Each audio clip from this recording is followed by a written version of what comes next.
për ujtë kryesore që kemi të nevojshme jashtë mase, sidomos gjysma e fshatit është pa ujë fare, është për të ardhur keq që në një kohë që ne jemi 2 banorë në Trevllazër që ekzistojnë këtu në fshat, rreth 500 familje shtëpi, ne furnizojmë me bota, marrim, domethënë sa gjysma e fshatit njerë, se mos ta themi të gjithë fshatit, po gjysma e fshatit furnizohet me bote.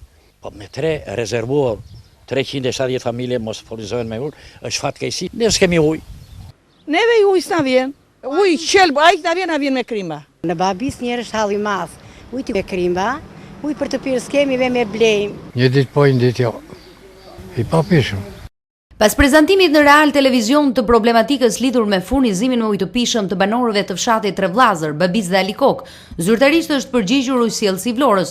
Kreu këtij institucioni Dorian Xhelili pranon se furnizimi bëhet një herë në 2 ditë. Kjo për shkak dhe të furnizimit sipas grafikut të planifikimit, por rrezon pretendimet për ujë jashtë standardeve të konsumit. Sipas tij uji është i kontrolluar dhe monitoruar çdo ditë. Banorët e këtyre zonave, qoftë për pjesën e fshatit Trevllazër, e njësisë në cilën përfshihet fshati Trevllazër, qoftë edhe për pjesën e Babicës, kanë furnizim me ujë, furnizimi është normal, pa ndërprerje, ashtu siç ka qenë gjatë gjithë kohës. Tani për ndryshimin apo përmirësimin e mëtejshëm të situatës është e nevojshme për investime. Do të jetë ujit nuk ka. Kjo është e përcaktuar dhe evidentuar edhe nga institucionet tjera, të cilat ne na monitorojnë. Xhelila pranon nevojën për ndërhyrjen ujësiellësin e zonës për të cilin tha ai nevojiten investime madhore. Për pjesën e Trevllazërit duhet një ndërhyrje për të zgjeruar apo shtuar kapacitetet e furnizimit, ndërsa për pjesën e Babicës është menduar dhe është vendosur në projekt nga ana jon për shtimin e një pompe tjetër me idenë e shtimit të prurjeve. Kreu i sjellësit ka përcjell për qytetarët e Vlorës dhe një njoftim të rëndësishëm. Për shkak të ndërhyrjeve në rjet të njëjtën datë 11, uji do të mungojë nga ora 8 deri në 20 të mbrëmjes. Për shkak të ndërhyrjeve në rjet të njëjtën datë 11, uji do të mungojë në të gjithë qytetin prej orës 8 deri në orën 20 të mbrëmjes.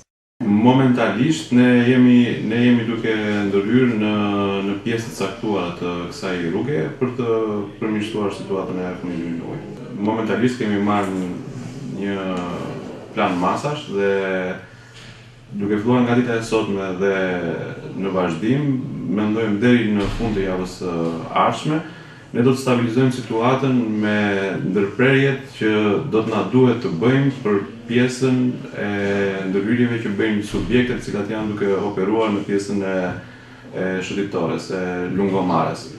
Me sistemimin e këtyre problemeve, apo të ndërhyrjeve që subjektet u duhet që të bëjmë, ne kemi marrë masa dhe për vazhdimësim me idenë që nuk duhet të ketë më ndërprerje apo probleme në furnizim, për më tepër në muajt në vazhdim. Do të jetë i gjithë qyteti, ne do të bëjmë ndërprerje prej orës 8 në mëngjes dhe mendojmë që rreth orës 20 në mbrëmje do të ketë furnizim. Po ndërhyjet për